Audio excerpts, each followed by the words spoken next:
Well, hi. Welcome to session one, happy hour session one, learning how to have regular AF days by understanding your cravings. Cool. So first of all, no shame in the game. No shame in the game. Millions of Americans struggle with alcohol use disorder, and only about 10% will seek treatment of some kind, whether that's therapeutic, pharmacological, or rehabilitation, etc. You're here. I would consider this treatment of the finest kind. No, that's a gentle approach is my approach. So the number one cause of not seeking treatment is a lack of awareness of the problem. And the second is stigma or shame. I felt both of those. Wasn't even aware that I had an issue for like a long, long time. And so waking up to that, just because it's common doesn't mean that it's normal or natural, right? We can all be under a spell collectively, and we think it's okay until we start waking up to that actually we don't feel okay. So therefore it must not be okay. And we want to change this. And that's why we're here. There shouldn't be any shame in that. It's actually a very valiant and brave place to be. So I commend you. Here's some articles here from the National Institute of Health. Pardon me.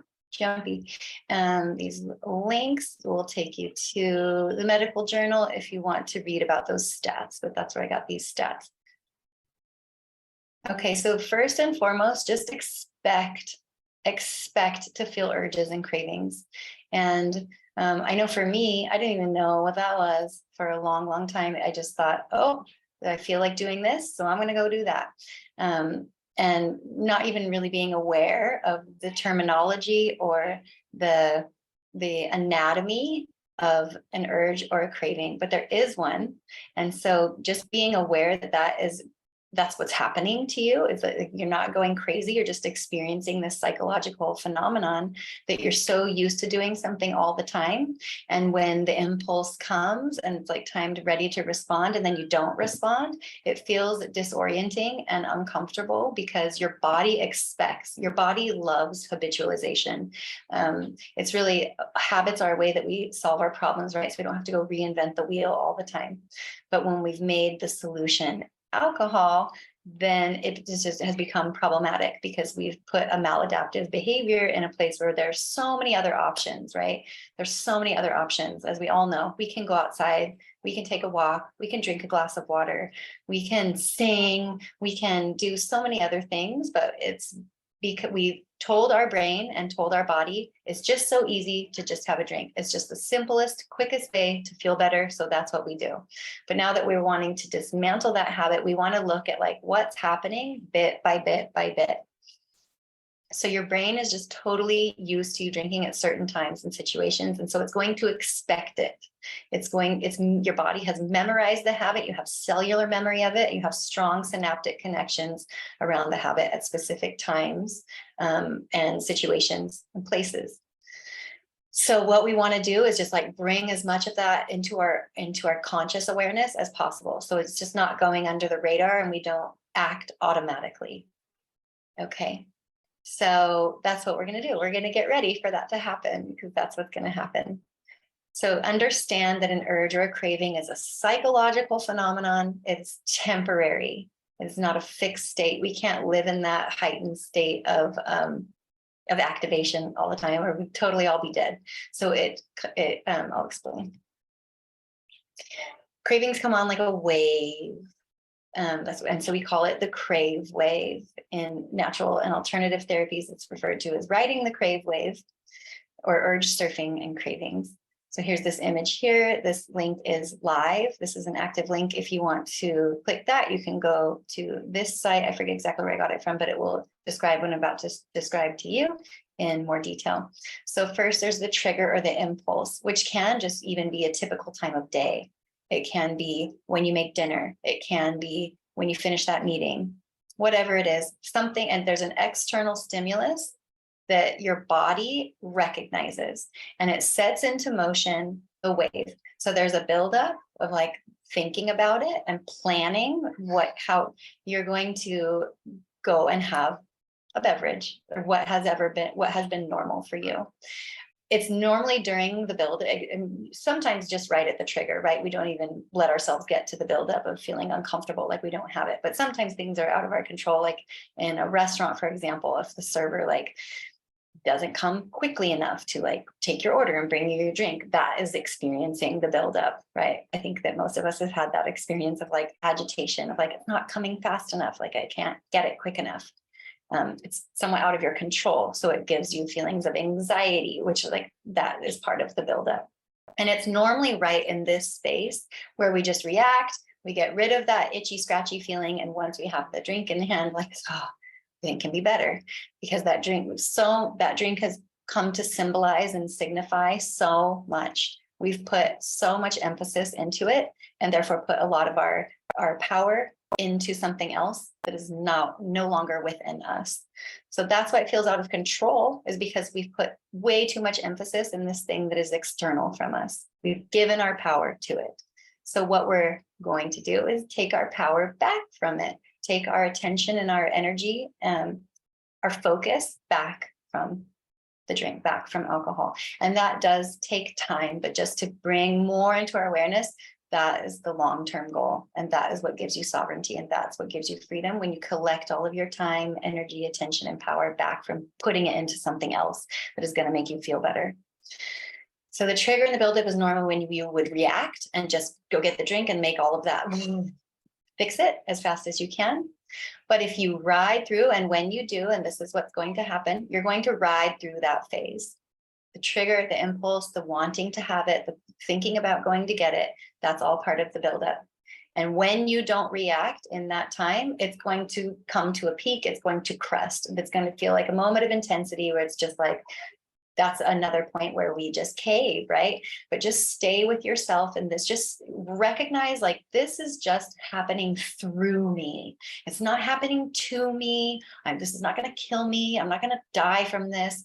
What I'm experiencing, this is an experience inside my body, right? And the more you can connect with your body at this time, like stay inside of yourself.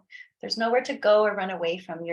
Your body is really your ally and your friend, and you are inside of it. So building a deeper connection with your mind, body, soul in this way, it was like, stay with yourself. Stay with yourself. And so much interesting information and messaging is going to come to you through this experience, I promise you. So stay through the peak, just stay and don't react. Don't react as best you can. Use your lifelines, the 3 lifelines that you have. Probably in this moment is when we'll be hearing from each other, I hope. Be vocal, come to use your resources in this time. That's why you're here. That's why we have this, right? And once you pass through the peak, there's an inevitable fall. It's going to fall off. Like, oh my gosh, I just didn't do it. Interesting. There may or may not be another one. And there can be subsequent ones through the day, especially if you're new at this, and especially if you're not used to having entire days off of drinking. So just to bring some awareness into your conscious mind, this is what's happening. It's not that anything's wrong with you. It's just that you have super strong connections to drinking at certain times, places, and situations. But when you don't, you're going to experience this instead. Okay. Awareness, the name of the game. So your mind wants to stay with what is familiar while avoiding what is unfamiliar, because unfamiliar to our mind equals being unsafe. Thank you. I have a bunch of kids, in case you didn't know. So naturally, this can lead to discomfort, especially when you're trying to make changes with long-term habits. And again, our power tool here is just awareness of what's happening, and awareness of what our experience is, without trying to get away from it or make it go away. Okay, so what you're going to do is you're going to make a list of all your known triggers and rituals. So please do this. Please write it out. Writing really brings things from being hidden and just like swept under the rug into like, oh yeah, I do that. Oh yeah, I actually do that way more often than I thought. Oh, I didn't even realize that like every time I argue with my partner, then I go drink. Okay, so what are you? A whole list, as many as you can think of, and more will occur to you as you notice that you're experiencing being triggered. So keep this alive, an active list. Please do this. It will really help you. And so the tool that I'm offering you for this week is the timer. So when you notice that you are being triggered, you're going to set a timer. So the crave wave phenomenon typically lasts for about 15, 20 minutes. You're going to set a timer for 20 minutes. And in that time, you're not going to do anything. And I'm not someone to recommend like, oh, distract yourself and like go watch a show or go do something else. That's really not going to help you in the long term, because it's not going to allow you to sit with what's actually going on inside of you. So doing nothing for 20 minutes, except connecting with yourself for 20 minutes. You can do it. You can do this. Connect with yourself in those 20 minutes. And I use this acronym. I use the HALT acronym. So check in with yourself. What's happening to you on a physical level? Are you actually hungry? Are you angry? Are you experiencing some other intense emotion? Are you lonely? I know for many people, alcohol represents company, especially for those of us who are alone or like we crave alone time, but we need that other component with us. Or are you tired? And if you answer yes to any of those, in what other way can you find some physical relief in this moment?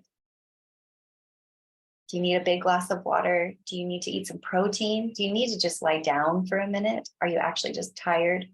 Do you need to make a phone call to a friend or a loved one? Do you need to connect with another human being? Do you need to use one of the 3 lifelines in this moment? Okay. So it's often not even about the drink at all. We've just put so much significance and meaning to it that it's the panacea that's going to solve all of our problems. But when we're doing that, we're overriding the habitual sensation in our body that's trying to tell us something about our life and some area about us that needs our tending to, that needs our attention, that's an area of focus that we can put our energy into, so we can create more healing inside of our body, so we're less likely to go want alcohol at all. Okay. So I don't know if this feels big and overwhelming, but I feel like you could totally do it. At least try it on. At least try it on and see how it goes for you. And please let us know, put your feedback into the group. This link here is a video that I made that talks more about the crave wave and pretty much what I explained here in this slide, but maybe in a little bit more detail and with other options that you can do when you're feeling triggered and when you're riding the crave wave. Okay, so it's like if anyone hears how to baby, they tell you, okay, you're gonna have contractions, right? And people are trying to describe what that's like, but you don't know until you're in it. You don't know until it's happening to you. Or what's another example if you haven't birthed a baby? I don't know if like, I don't know, any experience for the new time. If someone's trying to describe it to you, you're like, okay, you prep myself for that.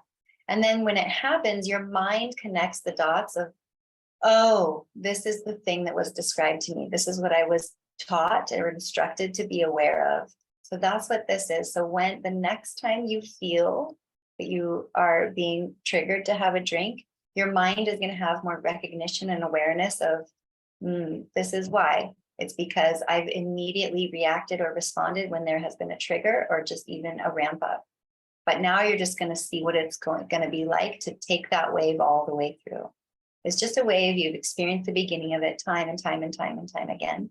And now it's your turn to come to ride it to completion, to allow it to move through you. It's almost like an electric current that's coming through you. It's not going to kill you. It's not going to hurt you. It's energy and it's moving through. So the idea is to not to block it and to not freak out. Don't freak out. It's just an experience that you're having. And on the other side of it is huge learning, growth, and an opportunity to learn more about yourself and to learn more about your habit. So try this on this week. Let me know how it goes for you, and I will see you soon.